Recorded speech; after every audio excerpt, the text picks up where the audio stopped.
Deer aspirants, PW WBPSC ওয়ালার আমি Pritha ma'am চলে এসেছি। তো তোমরা আমার সঙ্গে লাইভে তো থাকছোই, দেখা যাচ্ছে যে মঙ্গল এবং বৃহস্পতিবার দিন বিকেল 5টা থেকে লাইভে আমার সঙ্গে সকলেই থাকছে, দেখা হচ্ছে সবার সঙ্গে।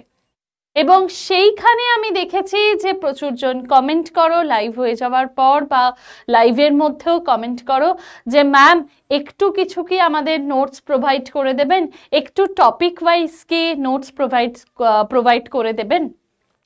তো টপিক ওয়াইজ নোটস তোমাদের অনেকেরই রিকোয়ারমেন্ট থাকে যে ম্যাম একটু টপিকগুলো যদি বলে দিতেন ভালো হতো।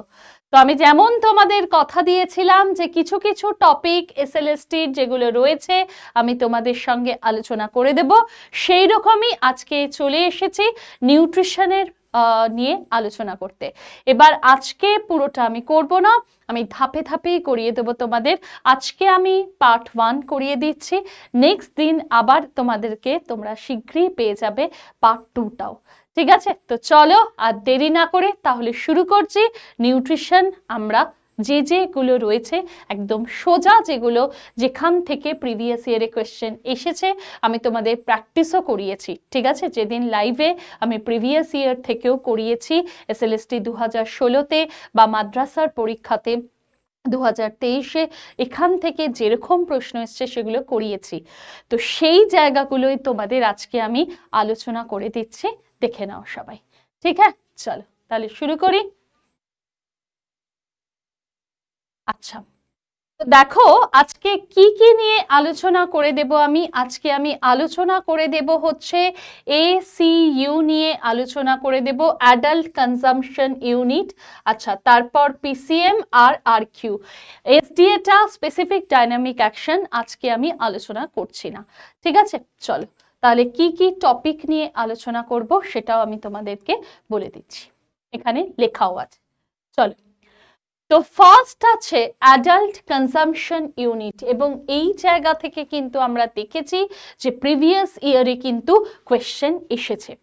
তো এই যে অ্যাডাল্ট কনজাম্পশন ইউনিট ACU, এটার মানে কি আমি পুরো তথ্য দিয়ে দিয়েছি। মানে কি আগে আমি বুঝিয়ে নিই, তারপরে এখানে কি এত লিখেছি আমি সেগুলো সব তোমরা বুঝে যাবে। কিছুই না, ক্লাস বলছে যে একজন প্রাপ্তবয়স্ক পুরুষ, এবার সেই পুরুষ কি না বলছে সেডেন্টারি, মানে হচ্ছে যে বেশি কায়িক পরিশ্রম সে করছে না, অফিসের মধ্যে ধরো বসেই তার বেশিরভাগ কাজকর্ম হচ্ছে, খুব বেশি কায়িক পরিশ্রম তাকে করতে হচ্ছে না। তো এই যে দেখা যাচ্ছে যে খুব বেশি কায়িক পরিশ্রম করতে হচ্ছে না, এই রকম একজন প্রাপ্তবয়স্ক পুরুষকে রেফারেন্স হিসেবে ধরে তার যে প্রতিদিন দৈনিক তার যে ক্যালোরির যে চাহিদাটা সেটাকেই রেফারেন্স হিসেবে ধরে কি করা হচ্ছে, অ্যাডাল্ট কনজাম্পশন ইউনিট। তাহলে একজন প্রাপ্তবয়স্ক সেডেন্টারি বা মানে বেশি কায়িক পরিশ্রম করছে না এই রকম একজন পুরুষের দৈনিক ক্যালোরির চাহিদা কত, শক্তির চাহিদা কত, সেটাই হচ্ছে অ্যাডাল্ট কনজাম্পশন ইউনিট। এবং সেটাকে রেফারেন্স হিসেবে ধরে ক্লাস বিভিন্ন, আমরা আজকেই আলোচনা করব, দেখবে বিভিন্ন বয়স বা বিভিন্ন রকমের কাজের সঙ্গে যুক্ত সেই সকল ব্যক্তিদের অ্যাডাল্ট কনজাম্পশন ইউনিট কত হচ্ছে সেটা আমি আজকে বলে দেব। এবং পুরুষ এবং মহিলা দুটো লিস্টই আমি তোমাদেরকে প্রোভাইড করে দিয়েছি। দেখো কি বলছে, লেখা কি আছে, বলছে অ্যাডাল্ট কনজাম্পশন ইউনিট কি না are use to express the calorie needs to individual in different age, sex and occupation. যেটা আমি তোমাদের বলছিলাম যে প্রত্যেকের ক্যালোরি চাহিদা কিন্তু সমান নয়। আমি একজন মহিলা, আমার বয়স অনুযায়ী আমার ক্যালোরির যা রিকোয়ারমেন্ট রয়েছে, আমার বয়সী একজন যিনি আমার থেকেও বেশি কায়িক পরিশ্রম করছেন, ধরো যিনি রাজমিস্ত্রির কাজ করছেন, ধরো মাথায় ইট যে সমস্ত মহিলারা বয়ে নিয়ে যাচ্ছেন, বা ধরো রাস্তা তৈরির কাজে যে সমস্ত মহিলারা কাজ করছেন গরমের মধ্যে, তাদের ক্যালোরির চাহিদা কিন্তু আমার মতন নয়। ঠিক আছে, বা মহিলাদেরই দেখা যাবে যে বিভিন্ন বয়সে হয়তো বা পুরুষদেরও বিভিন্ন বয়সে ক্যালোরির চাহিদা কিন্তু বিভিন্ন। তো এইটাই হচ্ছে অ্যাডাল্ট কনজাম্পশন ইউনিটটা কি না বলছে calorie needs to individual differing in age, sex, occupation. ঠিক আছে, এইবার এই যে অ্যাডাল্ট কনজাম্পশন ইউনিট কিসের রেসপেক্টে করেছে, যেটা আমি তোমাদের শুরুতেই বলেছিলাম। দেখো যে বলছে দ্য ডেইলি ক্যালোরি রিকোয়ারমেন্ট, প্রতিদিন ক্যালোরির চাহিদা কার না of a person in terms of the average calorie need of a normal sedentary adult man.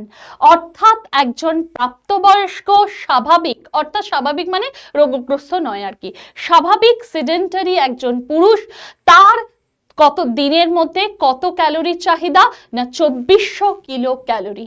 ঠিক আছে, তাহলে দেখো একজন প্রাপ্তবয়স্ক পুরুষ তার সে হচ্ছে সেডেন্টারি, অর্থাৎ এটা কিন্তু মাথায় রাখবে সেডেন্টারি, হ্যাঁ ভালো করে দেখে নাও। তো তার কি হচ্ছে না তার প্রতিদিন ক্যালোরির চাহিদা কত রয়েছে 2400 কিলো ক্যালোরি। ঠিক আছে, এবং এই 2400 কিলো ক্যালোরিটাকেই রেফারেন্স হিসেবে ধরে এরপরে দেখা যাচ্ছে বিভিন্ন পেশার সঙ্গে যুক্ত, বিভিন্ন অকুপেশনের সঙ্গে যুক্ত সেই সকল পুরুষদের বা মহিলাদের কার কত হচ্ছে সেগুলো আমরা দেখে নেব।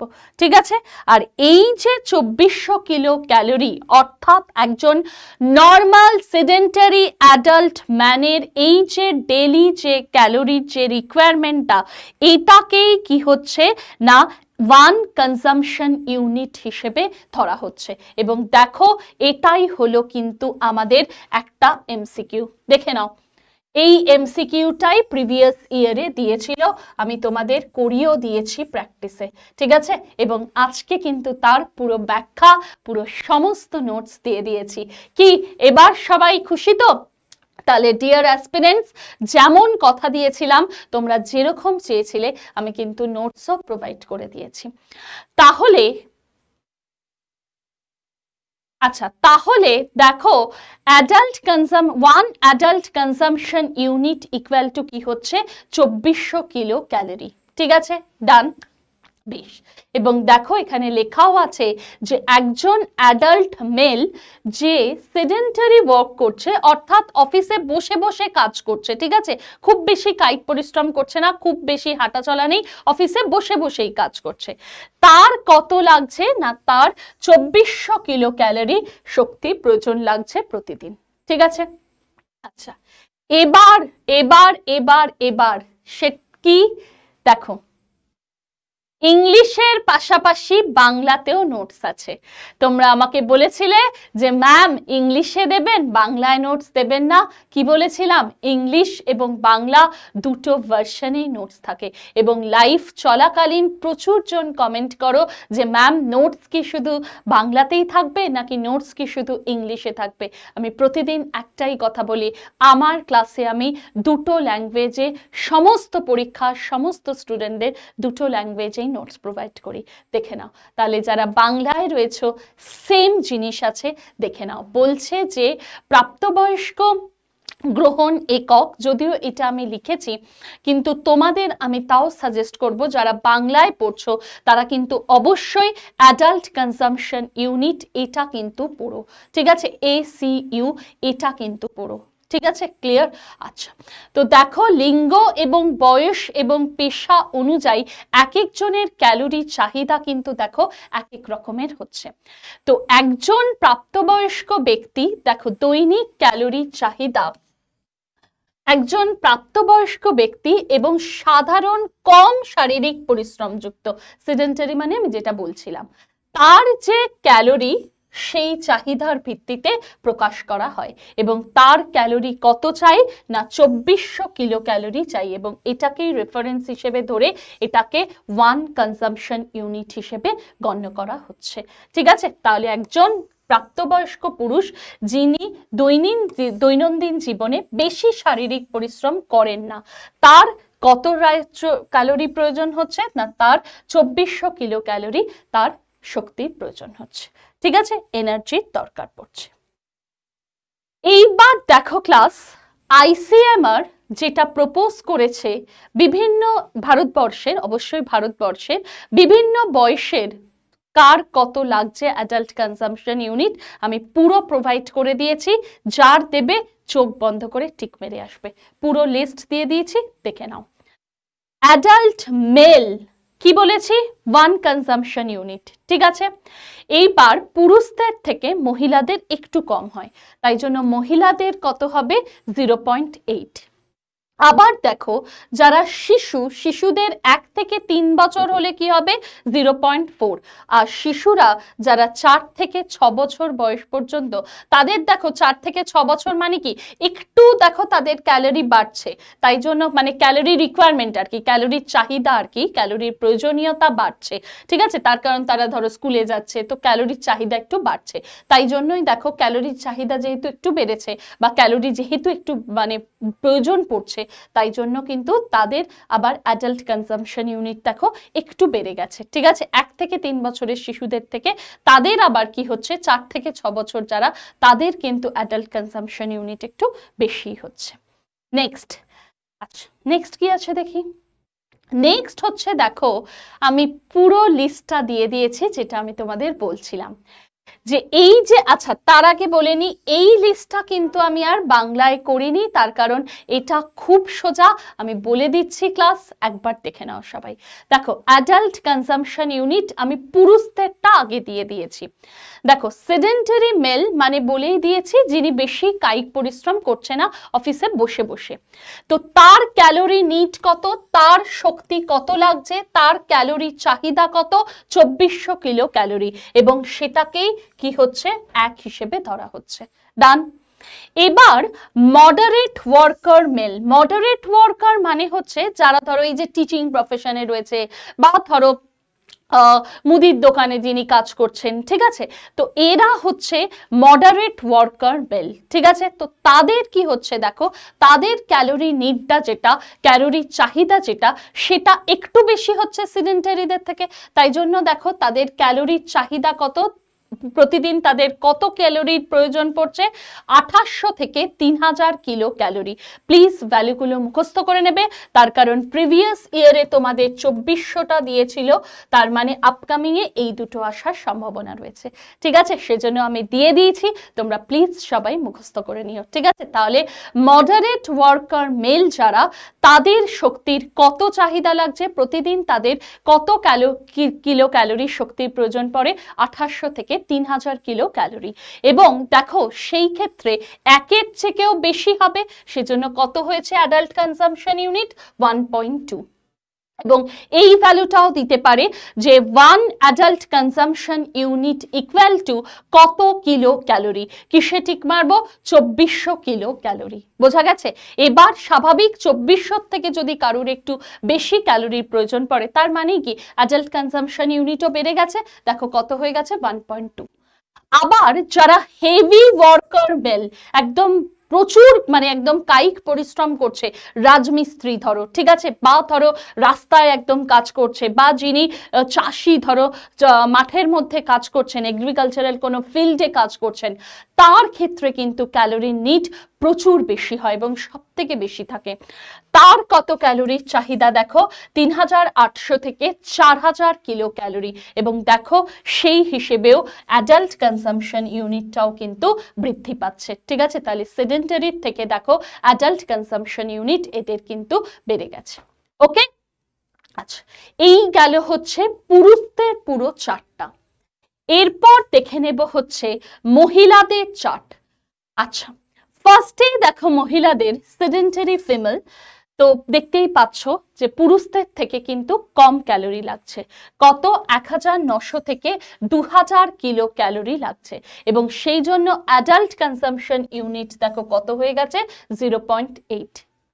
নেক্সট মডারেট ওয়ার্কার ফিমেল যারা, ঠিক আছে, টিচিং প্রফেশন যারা আছে তাদের আর কি, ঠিক আছে। এবং দেখো তাহলে একটা জিনিস বোঝার চেষ্টা করো, ধরো একই বয়সী 3 জন মহিলা রয়েছেন, একজন সেডেন্টারি, একজন হচ্ছে মডারেট ওয়ার্কার, আর একজন হেভি ওয়ার্কার, তাহলে বুঝতে পারছো ক্যালোরির ডিফারেন্সটা কত কিরকম হচ্ছে, এবং সেই অনুযায়ী দেখো অ্যাডাল্ট কনজাম্পশন ইউনিটও কিন্তু বেড়ে যাচ্ছে বা কমে যাচ্ছে, যেমন আর কি। তাহলে 0.9 এবং হেভি ওয়ার্কার যারা তাদের দেখো কি হচ্ছে সব থেকে বেশি ক্যালোরির প্রয়োজন পড়বে। তো ক্লাস অবভিয়াসলি একজন যিনি মাথায় করে ইট নিয়ে যাচ্ছেন বা একদম ভীষণ একটা কায়িক পরিশ্রম করছেন, তো তার শক্তির চাহিদা অবশ্যই অনেক বেশি হবে, ঠিক আছে। এবং সেই হিসেবেই দেখো অ্যাডাল্ট কনজাম্পশন ইউনিটও কিন্তু বেড়ে গেছে। তাহলে এই হলো অ্যাডাল্ট কনজাম্পশন ইউনিট। আশা করি প্রত্যেককে আমি ক্লিয়ার করে দিতে পেরেছি যে কিছুই না, অ্যাডাল্ট কনজাম্পশন ইউনিট হচ্ছে একটা কি বলবো, একটা কনজাম্পশন ইউনিট যেটা কিসের রেফারেন্সে করা হয়েছে না, একজন প্রাপ্তবয়স্ক স্বাভাবিক পুরুষ যিনি সিডেন্টারি অর্থাৎ বেশি কায়িক পরিশ্রম করছেন না, এই পুরুষের তার দৈনিক ক্যালোরির চাহিদা কত সেই হিসেবে সেটাকে রেফারেন্স ধরে অ্যাডাল্ট কনজাম্পশন ইউনিট গণনা করা হয়। বিভিন্ন পেশা, লিঙ্গ বা বয়স অনুযায়ী বিভিন্ন পুরুষ এবং মহিলাদের ক্ষেত্রে বিভিন্ন হতে দেখা যাচ্ছে, ঠিক আছে। তাহলে একটা topic we have done, next টপিকে চলে যাচ্ছি, চলো। আচ্ছা, পরের টপিক কি আছে? পরের টপিক যেটা আছে প্রোটিন ক্যালোরি ম্যালনিউট্রিশন, ঠিক আছে, যেটা কিন্তু প্রোটিন এনার্জি ম্যালনিউট্রিশন নামেও কিন্তু পরিচিত। তো এই যে প্রোটিন ক্যালোরি ম্যালনিউট্রিশন, যেটা বুঝতেই পারছো পুষ্টির অভাব, ম্যালনিউট্রিশন মানে অপুষ্টি, পুষ্টির অভাব। তো আমাদের সিলেবাসে দুটোই রয়েছে, একটা হচ্ছে ম্যারাসমাস, আরেকটা হচ্ছে কোয়াশিওরকর। তাহলে আমাদের সিলেবাসে দেখে নাও দুটোই আছে, একটা হচ্ছে ম্যারাসমাস, আরেকটা হচ্ছে কোয়াশিওরকর। তো ফার্স্ট আমরা যেটা পড়বো সেটা হচ্ছে যে, আচ্ছা তার আগে একটু দেখে নাও, ডেফিনেশনটাও আমি দিয়ে দিয়েছি এবং বাংলাদেরও দিয়ে দিয়েছি, দেখে নাও। সেটা হচ্ছে প্রোটিন ক্যালোরি ম্যালনিউট্রিশন বা প্রোটিন এনার্জি ম্যালনিউট্রিশন। এটা কি হচ্ছে দুটি প্রধান ধরন, একটা হচ্ছে ম্যারাসমাস আর একটা হচ্ছে কোয়াশিওরকর, ঠিক আছে।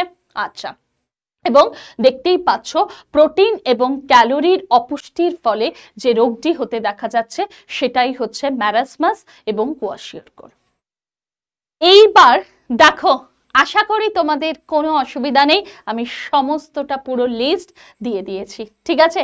প্রশ্ন এই তিনটে জায়গা থেকেই আসবে, তো আমি তিনটে পয়েন্ট একদম পার্থক্য করে যে ম্যারাসমাস এবং কোয়াশিওরকর পুরো পার্থক্য করে দেখো দিয়ে দিয়েছি, ঠিক আছে। ওকে, তোমাদের কাজ এবার শুধু পড়ে নেওয়া, দেখে নাও। ইংলিশ বাংলা দুটোতেই আছে, কিন্তু কোনো চিন্তা করার কোনো কারণ নেই।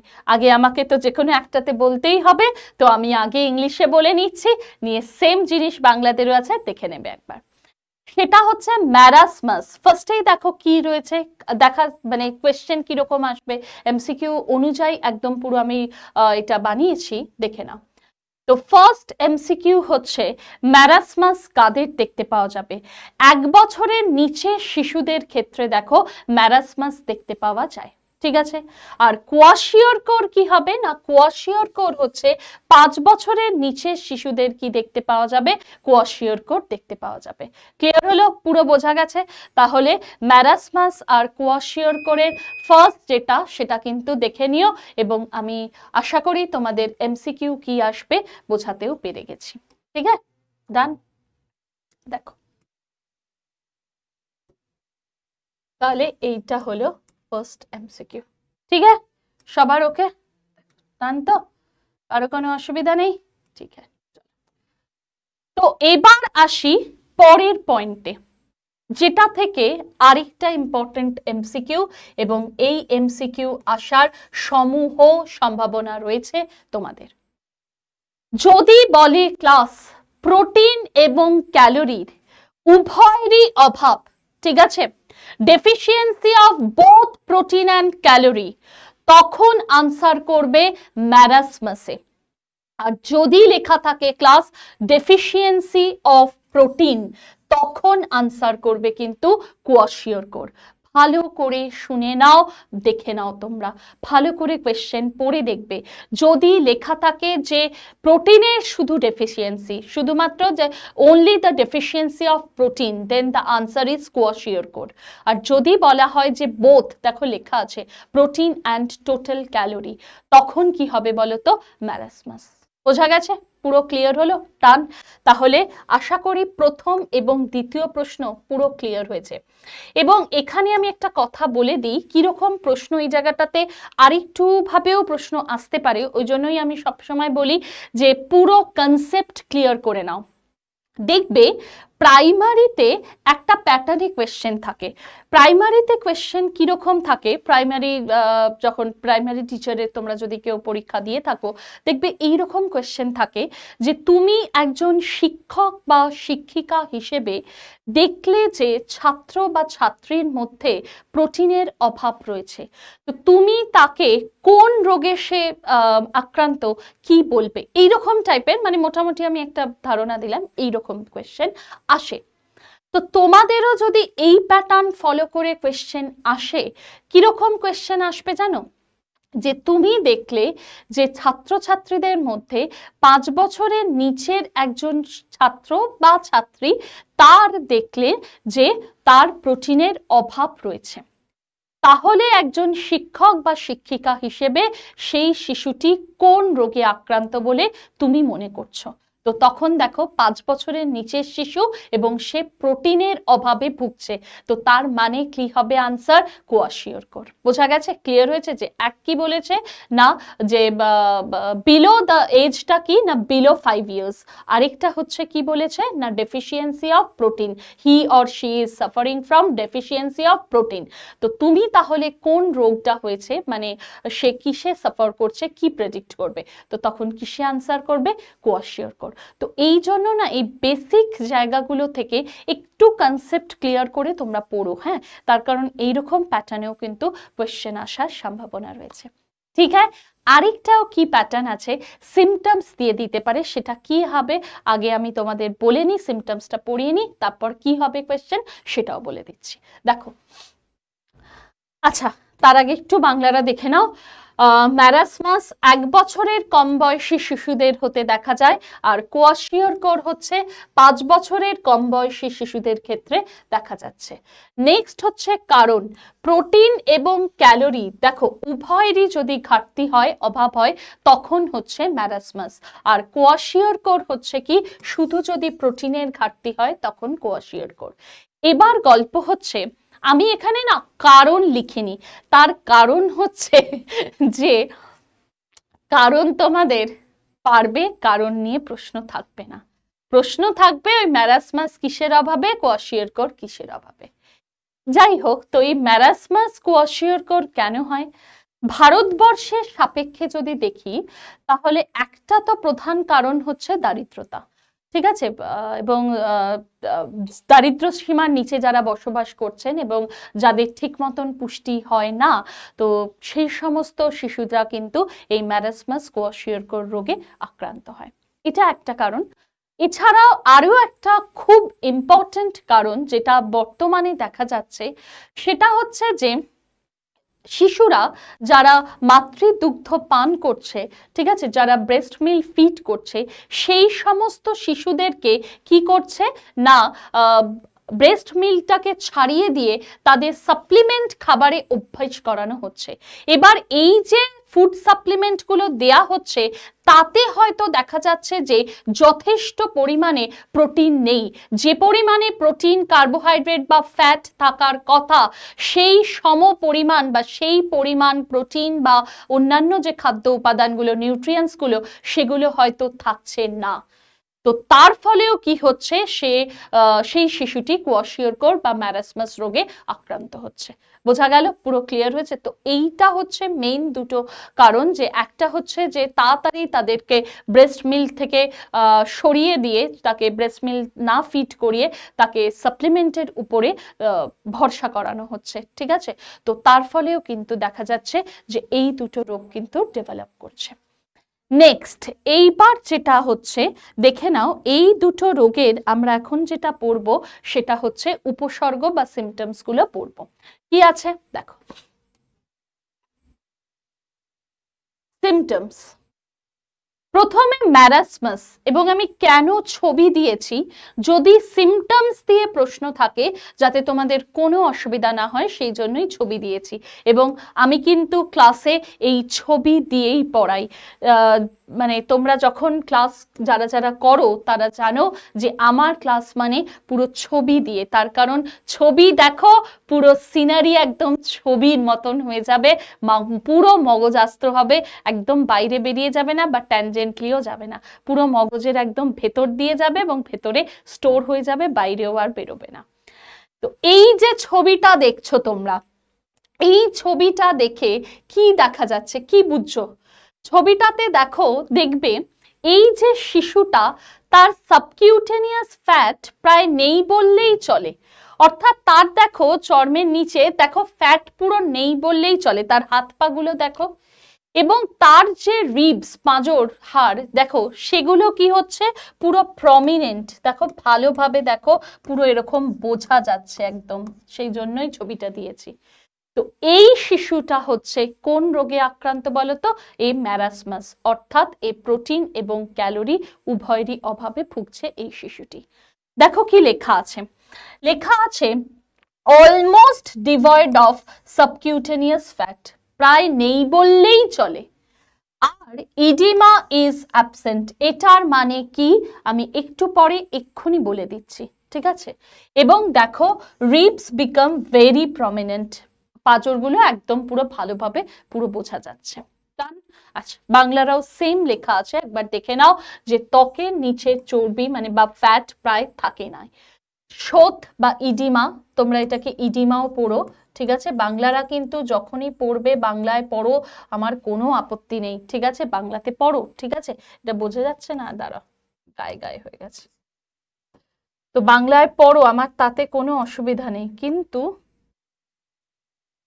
ইংলিশের টার্মগুলো কিন্তু একটু জেনে রেখে দিও, তার কারণ যদি প্রিভিয়াস ইয়ার দেখো, প্রিভিয়াস ইয়ারে দেখবে ইংলিশের টার্মটাই কিন্তু জাস্ট বাংলায় লিখেছে, ঠিক আছে? যাই হোক, আর পাঁজরের হাড় দেখো খুব সুস্পষ্ট হয়ে ওঠে। এবার আসি কোয়াশিওর কোর। কোয়াশিওর কোরের শিশুটাকে খেয়াল করবে, আগে শিশু দেখবে তারপরে সিমটমস পড়বে। প্রথমেই দেখো যে মানে খুব বেশি অধিক মাত্রায় এর পিগমেন্টেশন হয়েছে, এবং দেখো অধিক ত্বকের রং দেখো মানে অধিক কালো আর কি। তো এই যে হাইপার পিগমেন্টেশন, আরেকটা জিনিস হয়েছে, কি হয়েছে, এই শিশুটার পেটটা খেয়াল করে দেখবে, আমি জানি না কতটা বোঝা যাচ্ছে, আমি চেষ্টা করেছি যাতে ভালোভাবে বোঝা যায় এরকম ছবি প্রোভাইড করতে। পেটটা যদি দেখো, দেখবে পেটটা না ফোলা, দেখে যেন মনে হচ্ছে শিশুটি প্রেগনেন্ট, একদম পুরো পেট একদম সেই ভুঁড়ি হলে যেরকম হয়, ঠিক আছে, বা প্রেগনেন্ট মহিলা হলে যেরকম হয় একদম ওই রকম হয়, ঠিক আছে? ক্লিয়ার হয়েছে? আরেকটা জিনিস হয়, সেটা হচ্ছে ইডিমা হতে দেখা যায়। Now what is oedema? Oedema কি ম্যাম? ইডিমা মানে কিছুই না ক্লাস, ইডিমা মানে দেহের কোনো একটা অংশে তরল জমে গেছে, ফ্লুইড অ্যাকিউমুলেশন হয়েছে, অ্যাকিউমুলেশন অফ ফ্লুইড, দেহের কোথাও তরল জমেছে। এবার তার ফলে কি হয়েছে, যে জায়গায় ফ্লুইড অ্যাকিউমুলেশন হয়েছে, তরল জমেছে, সেই জায়গাটা কি হয়েছে, ফুলে গেছে। তো এটাকেই বলা হয় ক্লাস ইডিমা। তো এই শিশুটাদের দেখো ইডিমা হয়েছে, এবং সেজন্য এর গালগুলো দেখা যাচ্ছে, বোঝা যাচ্ছে কিনা দেখবে, গালগুলো দেখো ফোলা ফোলা, গাল পা এগুলো ফোলা ফোলা রয়েছে। আর মোস্ট ইম্পর্টেন্ট পয়েন্ট, প্রোট্রুডিং বেলি, যেটা আমি বলছিলাম যে পেটটা বাইরে বেরিয়ে রয়েছে। এবং ক্লাস আশা করি তোমরা এই দুটো সিমটমস পুরো বুঝতে পেরেছো। তাহলে যদি বলে যে একজন শিক্ষক বা শিক্ষিকা হিসেবে তুমি দেখলে যে রাস্তায় বা কোথাও একজন শিশু রয়েছেন যার প্রোট্রুডিং বেলি, পেটটা বেরিয়ে রয়েছে এবং তার ইডিমা দেখা যাচ্ছে এবং হাইপার পিগমেন্টেশন, তাহলে কি বুঝবে তুমি সেই শিশুটি কোন রোগে আক্রান্ত, বা সেই শিশুটির কিসের অভাব? তো কিসের অভাব? ডেফিসিয়েন্সি অফ প্রোটিন, প্রোটিনের অভাব। ঠিক আছে, ক্লিয়ার হয়েছে? বা তুমি সেই শিশুটিকে কি খাবার খাওয়ার পরামর্শ দেবে। তো কি খাবার খাওয়ার পরামর্শ দেব? দেখো, প্রোট্রুডিং বেলি বলেছে, হাইপার পিগমেন্টেশন বলেছে, ইডিমা বলেছে, তার মানে সেই শিশুটির কি হয়েছে? কোয়াশিওরকর। আর কোয়াশিওরকর মানে ডেফিসিয়েন্সি অফ প্রোটিন। তাহলে তুমি কি সাজেস্ট করবে? Obviously protein intake. ঠিক আছে, পুরো বোঝা গেল? ক্লিয়ার? বাংলারাও দেখে নাও, সেম বলে দিয়েছি, লেখা আছে, দেখে নাও। হাইপার পিগমেন্টেশন, নিচের পা এবং মুখে ফোলা ভাব আর পেটটা বেরিয়ে আসা, এটাই হচ্ছে কোয়াশিওরকর। ঠিক আছে, পুরো ডান, কারো কোনো অসুবিধা নেই? ঠিক আছে। নেক্সট টপিক যেটা, সেটা হচ্ছে, তাহলে একটা জিনিস দেখে নাও সবাই একটুখানি, প্রোটিন ক্যালোরি ম্যালনিউট্রিশন আমার কিন্তু, বা প্রোটিন এনার্জি ম্যালনিউট্রিশন আমি কিন্তু পুরোটা কভার করে দিয়েছি, একদম সিলেবাসে যা আছে পুরোটা, এর বাইরে কিচ্ছু নেই। 9-10 এর একদম সিলেবাসে দেখবে এটাই দেয়া রয়েছে, পুরোটা কভার করে দিয়েছি। ঠিক আছে, তাহলে কিন্তু পড়িয়ে দিচ্ছি, তোমরা এবার ভালো করে পড়ে নাও। আচ্ছা দেখো, তো এর পরের যেটা রয়েছে সেই টপিকটা হচ্ছে কি, এটাও আরেকটা ইম্পর্টেন্ট টপিক, এবং একদম যে টপিকগুলো মানে করলেই উত্তর, মানে করলেই উত্তর মানে করলেই সঠিক আর কি উত্তর হবে এবং করলেই নাম্বার, সেই জায়গাগুলো আমি আজকে শুরু করেছি সেই জায়গা দিয়ে, যে জায়গা একদম পুরো ছাঁকা নাম্বার বলে না, সেই উঠে চলে আসবে। ঠিক আছে, একদম দেবে, বাস পড়বো, আনসার করে ফেলবো। তো এখন যেটা টপিকটা পড়বো, রেসপিরেটরি কোশেন্ট, শ্বাস অনুপাত। খুব সোজা টপিক, দেখে নাও। তো এই রেসপিরেটরি কোশেন্ট বা শ্বাস অনুপাত কি? কি এটা বলছে যে আমরা যে পরিমাণ শ্বসনের সময় যে পরিমাণ অক্সিজেন গ্রহণ করছি আর তারপরে নিঃশ্বাসের মাধ্যমে আমরা এই যে কার্বন ডাই অক্সাইড যে ত্যাগ করছি, এর রেশিওটাই হচ্ছে কি বলতো? রেসপিরেটরি কোশেন্ট বা শ্বাস অনুপাত। তাহলে এটা রেশিওটাই হচ্ছে কি, যে দেখো কি লিখেছি আমি, the ratio of carbon dioxide produce, অর্থাৎ কার্বন ডাই অক্সাইড যে পরিমাণ তৈরি হচ্ছে বা বর্জিত কার্বন ডাই অক্সাইডের পরিমাণ, divided by volume of oxygen consumed, অর্থাৎ গৃহীত অক্সিজেনের পরিমাণ। তো এটাকেই বলা হয় কি? রেসপিরেটরি কোশেন্ট বা RQ। ঠিক আছে, প্রত্যেকের বোঝা গেছে? তাহলে যে পরিমাণ আমরা কি হচ্ছে কার্বন ডাই অক্সাইড বর্জন করছি, সেটা ডিভাইডেড বাই হচ্ছে গৃহীত অক্সিজেনের পরিমাণ। তো এই যে ভাগফলটা, এই অনুপাতটাই হচ্ছে কি বলতো? রেসপিরেটরি কোশেন্ট বা শ্বাস অনুপাত। এইবার ক্লাস তোমরা বলবে এটা দিয়ে কি হবে ম্যাম, কি হবে সেটাও আমি বলে দিয়েছি, দেখে নাও আগে বাংলাটা। সেমই লেখা আছে, বলার কিছু নেই। RQ মানে রেসপিরেটরি কোশেন্ট, সেটা কি না, শ্বসনের সময় যে পরিমাণ কার্বন ডাই অক্সাইড বর্জন হচ্ছে, দেখো জীবের দ্বারা উৎপন্ন বা বর্জিত হচ্ছে একই ব্যাপার, এবং গৃহীত অক্সিজেনের পরিমাণ, এইটার অনুপাতটাই হচ্ছে কি RQ বা রেসপিরেটরি কোশেন্ট। ঠিক আছে, এবং দেখে নাও এই যে দেখো কার্বন ডাই অক্সাইডের নির্গমন এবং অক্সিজেনের গ্রহণের অনুপাত, এটাকেই বলা হচ্ছে কি RQ। ঠিক আছে, পুরো ক্রিস্টাল ক্লিয়ার? ডান সবার? দেখে নাও, উৎপন্ন কার্বন ডাই অক্সাইডের পরিমাণ ডিভাইডেড বাই গৃহীত অক্সিজেনের পরিমাণ। ঠিক আছে, বা এটা এরকমও থাকতে পারে, কি কোয়েশ্চেন থাকবে আমি বলে দিচ্ছি। বর্জিত কার্বন ডাই অক্সাইডের পরিমাণ ডিভাইডেড বাই গৃহীত অক্সিজেনের পরিমাণ। ঠিক আছে, ওকে, দেখো কি আছে বলে দিচ্ছি। এইবার এই যে রেসপিরেটরি কোশেন্ট বা শ্বাস অনুপাত, এটা কি, এটার তাৎপর্য কি ম্যাম, এটা সিগনিফিকেন্স কি?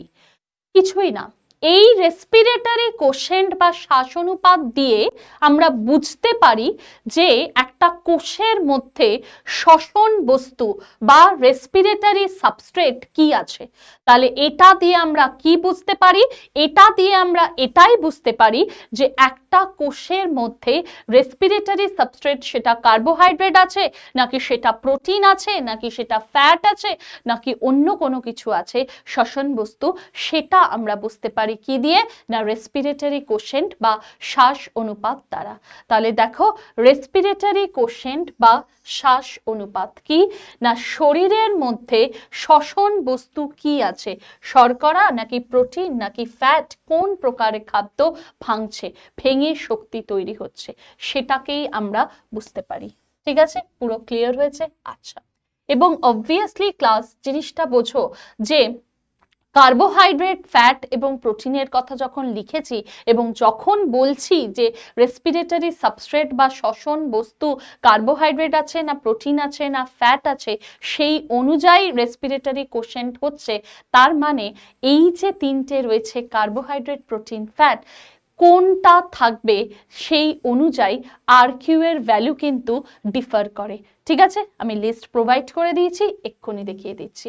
তাহলে কার্বোহাইড্রেট, প্রোটিন, ফ্যাট দেখে নাও, ডিউরিং রেসপিরেশন কোনটা থাকছে, কোনটা মেটাবলাইজ হচ্ছে, সেটা আমরা বুঝতে পারি আরকিউ এর ভ্যালু দেখে, এবং এই ভ্যালুটা কনস্ট্যান্ট, সুতরাং চাপের কিচ্ছু নেই, মুখস্থ করে নেবে, আমি দিয়ে দিয়েছি, চলো দেখে নাও। দেখো আমি বলে দিয়েছি, তোমরা সবাই দেখে নিও। আচ্ছা, ফুড স্টাফ লিখেছি, বা এটাকে আরেকটাও আমি লিখে দিচ্ছি, রেসপিরেটরি সাবস্ট্রেটও বলতে পারি।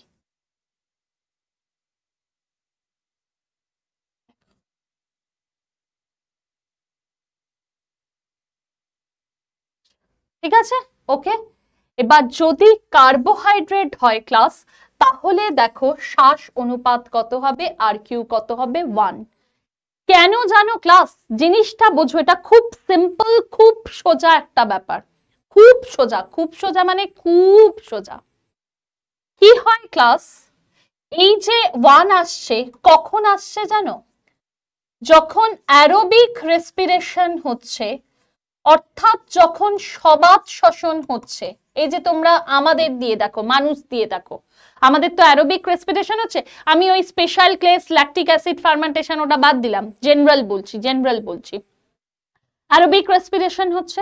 তো অ্যারোবিক রেসপিরেশন বা বাংলায় যারা সবাত শ্বসনে কি হয় ক্লাস, না সবাত শ্বসন বা অ্যারোবিক রেসপিরেশনে যে পরিমাণ অক্সিজেন গৃহীত হয়, ঠিক একই পরিমাণ কার্বন ডাই অক্সাইড বর্জিত হচ্ছে। তাহলে দেখো যে পরিমাণ অক্সিজেন গৃহীত হচ্ছে, ধরে নিও ক্লাস 6 অণু অক্সিজেন গৃহীত হচ্ছে, আর তাহলে সেম, তার মানে 6 অণু কার্বন ডাই অক্সাইড বর্জিত হচ্ছে। এবার আমায় বলো, ভাগ করার সময় যদি ওপর নিচ দুটোই সমান হয়, আনসার তাহলে কি আসে ক্লাস? 1। তাই জন্যই উত্তর এসছে 1। এবার বোঝা গেছে, পুরো ক্লিয়ার হয়েছে? তাহলে অ্যারোবিক রেসপিরেশন বা সবাত শ্বসন যখন গ্লুকোজ, প্রধানত আমাদের রেসপিরেটরি সাবস্ট্রেট গ্লুকোজই থাকে, তো গ্লুকোজ যখন আছে তখন কি হচ্ছে না গৃহীত অক্সিজেনের পরিমাণ আর বর্জিত কার্বন ডাই অক্সাইডের পরিমাণ সমান। তাহলে ভাগ করার সময় ওপর নিচ দুটোই সমান, আনসার কি আসছে? 1। তো এখান থেকে কোয়েশ্চেন এটাই থাকবে যে যদি কোনো ক্ষেত্রে রেসপিরেটরি সাবস্ট্রেট বা শ্বসন বস্তু কার্বোহাইড্রেট থাকে, তাহলে সেই ক্ষেত্রে আরকিউ এর মান কত হতে দেখা যায়। এবার 4টে অপশন আছে, আনসার কি করবে? 1। আচ্ছা, নেক্সট দেখো, যদি প্রোটিন হয় ক্লাস, তখন কি হবে? আরকিউ এর ভ্যালু কত হবে? 0.8, এবং এগুলো বলেই দিয়েছি আমি নির্দিষ্ট, সুতরাং মুখস্থ করে নেবে, একদম পুরো পেয়ে যাবে। ঠিক আছে, এবং 0.8 মানে বুঝতে পারছো? বা ফ্যাটের ক্ষেত্রেও দেখো 0.7, তার মানে কি ক্লাস? একের চেয়ে কম হচ্ছে। একের চেয়ে কম হচ্ছে মানে কি? একের চেয়ে কম হচ্ছে, ভাগ করার সময় যদি ভাগফলটা একের চেয়ে কম হয়, তার মানে কি ওপরে বেশি রয়েছে, সরি ওপরে কম রয়েছে, তাই তো? দেখো ক্লাস, জিনিসটা এরকম হয় তো, ধরো আমি কথার কথা বলছি, ধরো এইরকম হবে, তবেই তো গিয়ে ভাগ করার সময় ভাগফলটা একের চেয়ে কম আসছে। বোঝা যাচ্ছে? পুরো ক্লিয়ার হয়েছে? ডান। তো সেই কারণে তাহলে এখান থেকে আমরা কি প্রেডিক্ট করতে পারি? তোমরা এসএলএসটি দিতে যাচ্ছ, পুরো কনসেপ্ট ক্লিয়ার করো। আমরা এখান থেকে এটাই প্রেডিক্ট করতে পারি ক্লাস, যে প্রোটিন আর ফ্যাটের ক্ষেত্রে কিন্তু কার্বন ডাই অক্সাইড কম বেরোয়। ঠিক আছে? তার কারণ কার্বন ডাই অক্সাইড কম বেরোচ্ছে বলেই উপরে দেখো কম রয়েছে, তবেই তো ভাগফলটা যেটা বা রেশিওটা যেটা, অনুপাতটা যেটা, সেটা একের চেয়ে কম হবে। বোঝা গেছে? প্রত্যেকে ক্লিয়ার হলো? ডান। ঠিক আছে, আচ্ছা নেক্সট আবার দেখো অর্গানিক অ্যাসিড বা জৈব অ্যাসিডের ক্ষেত্রে তখন আর কিউ এর ভ্যালু কি হচ্ছে? গ্রেটার দ্যান 1, অর্থাৎ একের চেয়ে বেশি। তার মানে সেক্ষেত্রে আবার কি হচ্ছে? বেশি কার্বন ডাই অক্সাইড তৈরি হচ্ছে। ধরো ক্লাস এইরকম ব্যাপারটা, ঠিক আছে? দেখে নাও তাহলে অর্গানিক অ্যাসিড যখন হচ্ছে তখন কার্বন ডাই অক্সাইড অনেক বেশি থাকছে, তাই জন্যই কিন্তু আর কিউ এর ভ্যালু কত আসছে? না একের চেয়ে বেশি। এবার এটা কিন্তু আমি এমনিই লিখেছিলাম বোঝানোর জন্য, আবার যেন ম্যাম ওটা মুছে দিয়েছিলেন, মুখস্থ করা হয়নি, ভেবো না যেন। ঠিক আছে, চলো তাহলে সেম জিনিস কিন্তু বাংলাদেরও লেখা রয়েছে। ঠিক আছে, খাদ্য দ্রব্য বা শ্বসন বস্তু, এবং এখান থেকে প্রশ্ন একদম এইরকমই দেবে যে যদি কার্বোহাইড্রেট হয় তাহলে আচ্ছা ওটা যেটা আমি লিখেছিলাম অ্যারোবিক রেসপিরেশন, বাংলাদের বলে দিচ্ছি সবাত শ্বসন। তাহলে সবাত শ্বসনে কার্বোহাইড্রেট যদি শ্বসন বস্তু হয় আর কিউ এর পরিমাণ কত হয়? কিসে টিক মারবে? 1। আবার যদি প্রোটিন থাকে 0.8, এরকম। ঠিক আছে, সেম জিনিস আছে, ভালো করে কিন্তু এই চারটে তোমরা মুখস্থ করে নিও। তোমাদের সিলেবাসে শুধু আর কিউ জাস্ট দিয়েছে, দিয়ে বলেছে সিগনিফিকেন্স, কিন্তু আমার মনে হয় যে পুরোটাই করে যাওয়া ভালো, তার কারণ প্রশ্ন কোথা থেকে কি দেবে জানি না, বা 11-12 লেভেলে যদি দিয়ে দেয় এই জিনিসটা, তাই জন্য আমি কিন্তু পড়িয়ে দিলাম। ঠিক আছে, ওকে। তাহলে আচ্ছা পরের কি আছে দেখো, পরের হচ্ছে আর কিউটা কি কির উপর এফেক্ট করছে। ঠিক আছে, কে কে করছে আমি পয়েন্ট দিয়ে দিয়েছি, জাস্ট ক্লাস পড়ে নেবে। বলছে দেখো কি আর কিউ ইনক্রিজ করছে, তার কারণ কি হচ্ছে না, যখন আর কিউ ইনক্রিজ করছে কখন না, যখন হেভি এক্সারসাইজ হচ্ছে। এবার যখন হেভি এক্সারসাইজ করছি তখন কার্বন ডাই অক্সাইড বেশি বেরোচ্ছে, আর আমি তো বলেই দিয়েছি কার্বন ডাই অক্সাইড যদি বেশি বেরোয় তার মানে আর কিউ বেশি। ঠিক আছে, ক্লিয়ার হলো? নেক্সট এইটা জাস্ট একটুখানি পড়ে নেবে যে মেটাবলিক অ্যাসিডোসিস যদি হয় তাহলে আর কিউ ইনক্রিজ করে, আর যদি অ্যালকালোসিস হয় তাহলে হচ্ছে ডিক্রিজ করবে। ঠিক আছে, আচ্ছা নেক্সট হচ্ছে জ্বরে আর কিউ বেড়ে যায়। আচ্ছা, আর ডায়াবেটিস মেলিটাস, স্টারভেশন, এই সমস্ত ক্ষেত্রেও কিন্তু আর কিউটা চেঞ্জ হতে দেখা যায়। ঠিক আছে, আচ্ছা সেম জিনিস দেখো বাংলাদেরও লেখা আছে আর কিউকে কে কে প্রভাবিত করছে। দেখো অধিক ব্যায়ামের ফলে তখন কার্বন ডাই অক্সাইড কিন্তু বেশি তৈরি হচ্ছে, আর কার্বন ডাই অক্সাইড যেহেতু বেশি নির্গত হচ্ছে তার ফলে কিন্তু আর কিউও বেশি তৈরি হচ্ছে। ঠিক আছে, আচ্ছা আরেকটা কি দেখো, বিপাকীয় অ্যাসিডোসিস আর কিউ বৃদ্ধি পাচ্ছে, আর অ্যালকালোসিস যখন হচ্ছে তখন কিন্তু হ্রাস পাচ্ছে। নেক্সট জ্বরে আর কিউ বৃদ্ধি পায়, আর ডায়াবেটিস মেলিটাস, তারপরে স্টারভেশন মানে হচ্ছে অনশন, অনাহার লেখা আছে, যাই হোক অনশনও পড়তে পারো এটাতে। এক্ষেত্রে কিন্তু কি হয় না, আর কিউটা কিন্তু ভ্যালুটা পরিবর্তিত হচ্ছে। ডান, ঠিক আছে, তাহলে কারো কোনো অসুবিধা নেই। তাহলে আজকে কিন্তু আমি অনেকগুলো টপিক কিন্তু তোমাদেরকে কভার করে দিয়েছি। তোমরা এবার যেটা করবে সেটা হচ্ছে খুব ভালো করে কিন্তু পড়ে নেবে, আর এইখান থেকে যদি কিছু জানার থাকে কমেন্টে আমাকে জানাবে। আমি নেক্সট দিন কিন্তু তোমাদেরকে যখন পার্ট 2টা করাবো তখন না হয় বলে দেবো। আমি জানি এখান থেকে ওই অ্যাসিডোসিস বা অ্যালকালোসিস ওইখান থেকে হয়তো জানার ইচ্ছা হতে পারে। ঠিক আছে, ওগুলো আমি তোমাদেরকে জানিয়ে দেবো একদিন। ঠিক আছে, অ্যাকচুয়ালি ওগুলো না অন্য সঙ্গে রিলেটেড। ঠিক আছে, যদি জানার ইচ্ছে হয় বলো, আমি না হয় দেখবো যদি পার্ট 1-এ কম পড়ানো থাকে আমি তাহলে সেদিন পড়িয়ে দেবো, ঠিক আছে? মোটামুটি তাহলে নিউট্রিশন কিন্তু আমি পার্ট 1 পুরো করিয়ে দিয়েছি। আশা করি তোমরা পুরো নোটস পেয়ে গেছো, ইংলিশ বাংলা যার যেটা, আর আমি বুঝিয়েও দিয়েছি। তোমরা এবার ভালো করে পড়ে দেখো, আমার মনে হয় কোনো অসুবিধা আর থাকবে না। থ্যাংক ইউ সো মাচ তোমাদের সবাইকে। ভালো করে ভিডিওটা কিন্তু দেখে নিও, ঠিক আছে?